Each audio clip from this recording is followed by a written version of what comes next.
Good morning, सुप्रभात, केम छो, सलाम। उम्मीद है आप सब लोग बेहतर होंगे, अपना ध्यान रख रहे होंगे।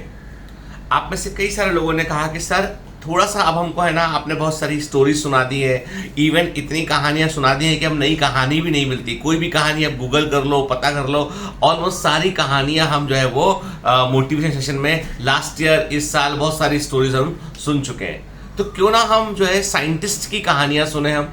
और मुझे बड़ा अच्छा आइडिया लगा ये, आप में से किसी ने मुझे आइडिया दिया कि सर आप हर दिन एक साइंटिस्ट की कहानी सुनाएंगे तो बहुत अच्छा लगेगा, क्योंकि हमें जानने मिलेगा और हमारे कोर्स में भी है वो। और this is a great idea actually, कि आपने मुझे एक आइडिया दिया कि सर आप जो है वो किसी एक साइंटिस्ट के बारे में बताएं, आपकी उसने क्या किया था, कैसे उसने वो शुरू किया, कहाँ कैसे क्या फायदा हुआ उसका ह्यूमैनिटी को। तो वो एक अच्छा इश्यू हो सकता है, ठीक है। और मुझे बहुत बढ़िया आइडिया लगा इसके। तो आज से हम जो है वो एक काम करते हैं, आज से हमारे जो मॉर्निंग मोटिवेशन सेशन में हम लोग जो है वो अपनी नॉर्मल जो बातें होती हैं, जो कम्युनिकेशन होता है वो भी करेंगे, हम कुछ मोटिवेशनल बातें भी करेंगे। और मैंने देखा कि जितने भी महान वैज्ञानिक हैं सबकी एक बड़ी मोटिवेशनल स्टोरी है। जैसे कि आज हम बात करेंगे माइकल फैराडे के बारे में बात करेंगे। माइकल फैराडे से आप बड़े परेशान रहते हैं नीट के दौरान, क्योंकि माइकल फैराडे ने इलेक्ट्रोकेमिस्ट्री के बारे में बताया, ठीक है, इलेक्ट्रोमैग्नेटिक इंडक्शन के बारे में बताया उन्होंने, ठीक है, उन्होंने इलेक्ट्रिसिटी में बहुत सारा काम किया हुआ उन्होंने। तो माइकल फैराडे की जो इलेक्ट्रोकेमिस्ट्री है वो बड़ी कठिन सी लगती है हमको जब नीट की तैयारी कर रहे होते तब। बहुत अजीबोगरीब टाइप के क्वेश्चन वहां से आते हैं। ऐसे इलेक्ट्रोमैग्नेटिक इंडक्शन बहुत दिमाग लगाना पड़ता है फिजिक्स में जब क्वेश्चन सॉल्व करो तो। लेकिन फैराडे यही नहीं रुके, फैराडे ने बहुत सारी इलेक्ट्रिसिटी पर, केमिस्ट्री पर बहुत ही जबरदस्त काम किया है। वैसा काम जो है किसी और साइंटिस्ट ने नहीं किया केमिस्ट्री की फील्ड में बात करें तो। कहते हैं जब वो ब्रिटेन के अंदर, चूंकि ब्रिटिश साइंटिस्ट थे तो हाँ, ब्रिटेन में जब इन्होंने इलेक्ट्रिसिटी पे काफी काम किया, इन्होंने इलेक्ट्रोकेमिस्ट्री पे काफी काम किया, तो एक दिन जो है वो कहीं पे एक फंक्शन में इनको जो है ब्रिटिश प्राइम मिनिस्टर ने उनसे पूछा कि जो आप खोजे हैं इसका फायदा क्या होगा, जो आप खोज रहे हैं, जो काम कर रहे हैं, इसका फायदा क्या होगा।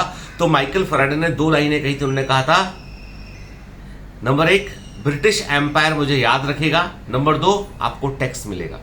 एक दिन जो चीज मैं खोज रहा हूं उस चीज पर आप टैक्स ले पाएंगे आप, ठीक है। आज जितनी भी चीजें हैं, आप बैटरी से लेके इलेक्ट्रिसिटी, जहां भी केमिस्ट्री और इलेक्ट्रिसिटी का कनेक्शन है, वो सारा का सारा माइकल फैराडे का बताया हुआ। पर फैराडे की कहानी बड़ी इंटरेस्टिंग है। फैराडे का जन्म जो है वो ब्रिटेन के पास एक छोटे से कस्बे में हुआ था, छोटे से गांव में, मतलब ब्रिटेन के एक छोटे से कस्बे में हुआ था जो लंदन से थोड़ा ही दूर था। परिवार जो है कोई बहुत अमीर नहीं था, मतलब ऐसा मान लेते हैं कि ब्रिटेन के पॉइंट ऑफ व्यू से गरीब परिवार था। तो इनके पिताजी जो है ये कुल 4 भाई बहन थे माइकल फैराडे। तो इनके पिताजी जो थे उनको लगा कि भाई कि यहाँ पे गांव के अंदर रहकर रोजगार के अवसर कम है, और मतलब मैं उतना नहीं कमा पाता हूँ कि अपने बच्चों को जो है ठीक से मैं जो है इनके लिए इनके खाने पीने का अरेंजमेंट कर सकूँ। तो वो लंदन शिफ्ट हो गए उठ के। लंदन में उन्होंने जो है वो, उनके पिताजी ने एक जो है वो लोहार होता है ना, जो ब्लैक स्मिथ लोहार के यहाँ पर उन्होंने काम किया, उनका असिस्टेंट बनकर।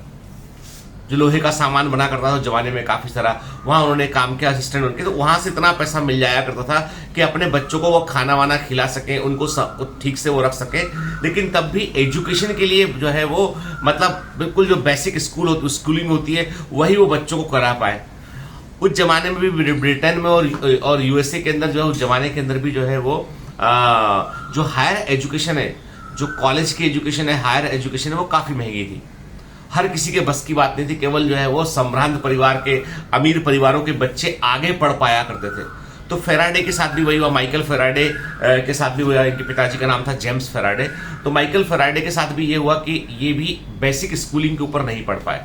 जब ये 12-13 साल के रहे होंगे, 13 ईयर के आसपास रहे होंगे, तब जो है इन्होंने इनको काम करने बाहर निकलना पड़ा कि भाई अब जो है घर में सब बड़े बड़े हो गए हैं और पिताजी की इनकम भी उतनी नहीं कि घर अच्छा चल सके, तो सब लोगों को कुछ ना कुछ काम करना पड़ेगा। तो माइकल फैराडे जो है उन्होंने जॉब ढूंढी और उन्होंने क्या किया, उन्होंने एक बुक स्टोर था, एक बड़ा सा बुक स्टोर था लंदन के अंदर, उस बुक स्टोर में उन्होंने काम करना शुरू किया। और उस बुक स्टोर में वो सहायक थे, तो क्या करते थे, किताबों की साफ सफाई करना, किताबों को जमा कर रखना, अपनी अपनी रैक में जमाना, लाइब्रेरी को मेंटेन करना, बुक शॉप में जो जो होता ना, जो भी मेंटेनेंस का काम, कि कोई बुक चाहिए तो कहाँ रखी है बुक, वो सब माइकल फैराडे का काम था। तो माइकल फैराडे ने, आपको बता दूं मैं कि देखो ऐसा निकल रहा ऐसी मिलती है, और आदमी इस तरह का होता जुनूनी। माइकल फैराडे ने वहां पे 7 साल काम किया, 13 साल से लेकर 20 साल की उम्र तक वहां काम किया। 7 साल में माइकल फैराडे ने जो है वो, आप यकीन नहीं मानेंगे, 5000 से ऊपर किताबें पढ़ डाली। द पर्सन हर दिन दिन भर, क्योंकि दिन भर तो देखो अपने इंडिया में तो कहता है हर 5-5 मिनट में ग्राहक आ जाता है, ठीक है, नहीं तो बतियाने लोग आ जाते हैं, ऐसी बात करने आते हैं। वहां पे क्या था, ब्रिटेन में जैसे वो बुक शॉप बड़ा था, जब जरूरत पड़ेगी आदमी आएगा, बुक ले लेगा अपना, ठीक है। तो दिन भर खाली समय में उन्होंने क्या किया, उन्होंने एक किताब उठाएंगे, पढ़ना शुरू करेंगे, और उन किताबों में देखकर उनको लगा कि उनको सबसे अधिक फैसिनेटिंग, सबसे अच्छी बुक्स जो लगी वो केमिस्ट्री की लगी। सारी किताबें पढ़ डाली, और पढ़ते पढ़ते नोट्स भी बना डाले, अपने खुद के नोट्स बना डाले उन्होंने।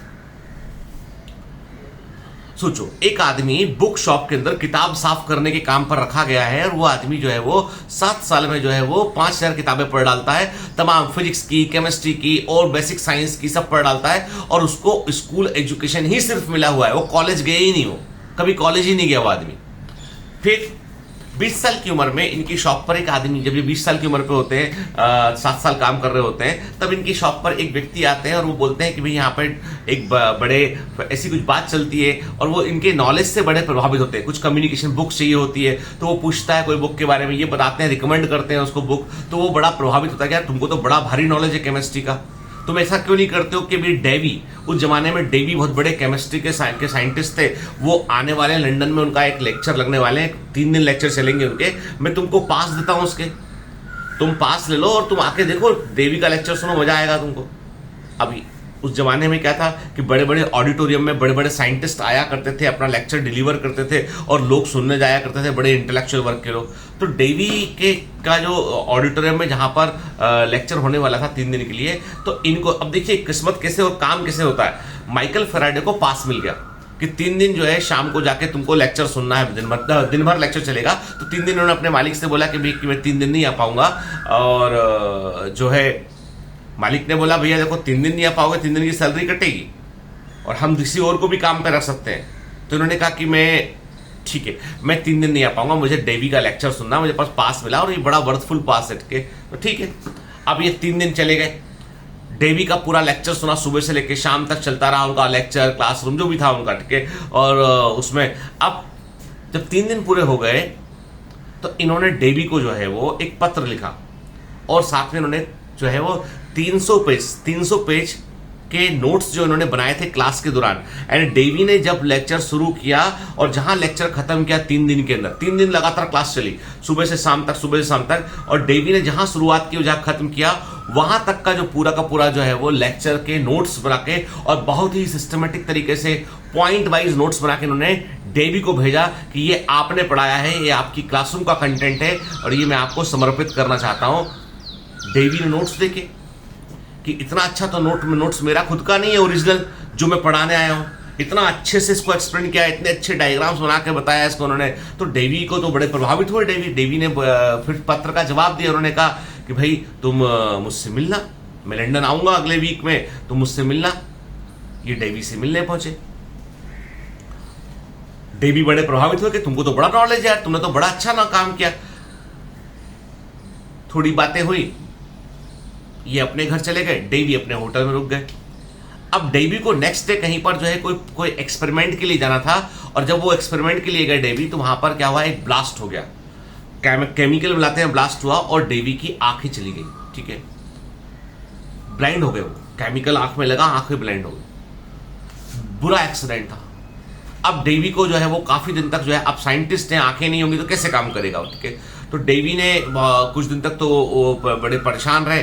फिर उन्होंने कहा अब क्या तरीका, तो उन्होंने तो सोचा कि मुझे एक असिस्टेंट की रिक्वायरमेंट है जो मेरी सारे नॉलेज को ट्रांसफॉर्म करते समझ जाए कि मैं क्या चाहता हूँ। तो उनके दिमाग में झट से नाम आया माइकल फैराडे का, कि यार फैराडे को बुलाओ ना, उसने तो क्लास के क्या बढ़िया नोट्स बनाए थे। वो तो मैं तो कहा नहीं, वो अपने से आके लड़का बैठा जो साइंटिस्ट भी नहीं है, कॉलेज में भी नहीं पढ़ा, पर क्या जबरदस्त कम्युनिकेशन स्किल है। बुलाया उनको, फैराडे को बोला, फैराडे ने हाथ जोड़ा, जी मैं काम छोड़ दिया उन्होंने अपना बुक स्टोर का। वो अब डेवी के असिस्टेंट बन गए।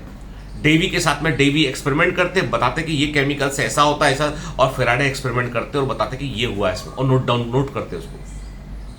चलता रहा काम। फिर फाइनली फेराडे का काम इतना अच्छा था कि फेराडे खुद से भी लेबोरेटरी में काफी सारा काम करने लगे, और फिर फाइनली जो है डेवी रिटायर हुए और उनकी जगह पर फिर फेराडे अंदर गए।